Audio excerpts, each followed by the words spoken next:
Условот за стапување на сила на уставните измени за впишување на бугарите во уставот, па потоа отворање на првиот кластер од преговорите со Европската унија е дел од вториот протокол од договорот со Бугарија, но тој не е дел од преговарачката рамка на Македонија со Европската унија, тврди шефот на македонската дипломатија Тимчо Муцунски. Според него, во преговарачката рамка со Европската унија такво условување стапување на сила на уставни измени па преговори нема, туку Европската унија бара уставните измени само да бидат донесени. Со ова повторно намаса се враќа опцијата за уставни измени со одложено дејство за деблокирање на евроинтегративниот пат на земјава, нешто што неодамна го спомена и претседателката Гордана Силјановска-Давкова. Во содржината на преговарачката рамка нема ниту експлицитна, ниту имплицитна одредба поврзана со моментот на влегување во сила на уставните измени.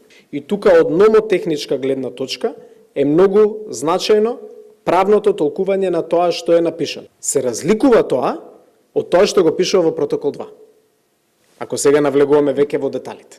Мојот став како министер за надворешни работи е дека протоколите, согласно моето толкување и како министер за надворешни работи, но и како правник, е дека тие не се дел од преговарачката рамка.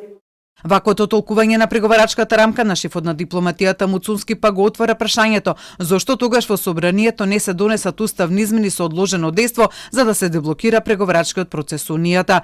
Одговор на ова дава деталното читање и поврзување на трите документи: преговарачката рамка, договорот за добрососедство и вториот протокол. Во преговарачката рамка е наведено дека напредокот на Македонија на европскиот пат ќе се мери по неколку основи, вклучително и преку постигнување на опипливи резултати и спроведување во добра волја на билатерални договори, меѓу кои договорот со Бугарија.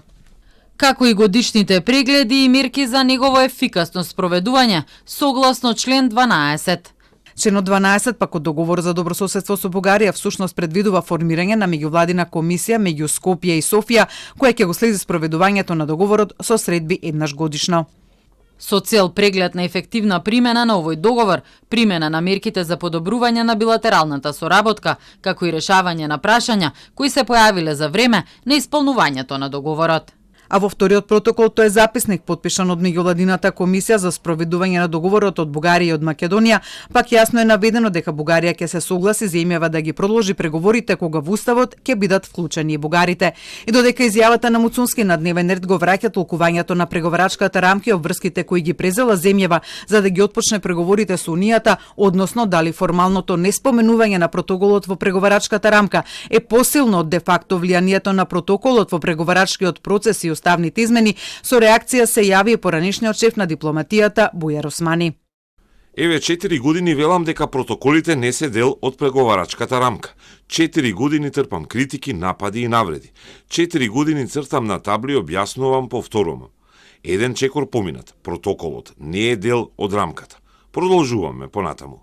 Муцунски денеска рече дека постои позитивен импулс за откочување на пристапниот процес, но не сакаше да открие детали во која фаза е тоа, но рече дека се водат разговори со Брисел, земјите партнери од ЕУ и Бугарија. Неодамна амбасадорот на Европската унија во земјава Михалис Рокас рече дека е оптимист и дека работи се случуваат под радарот.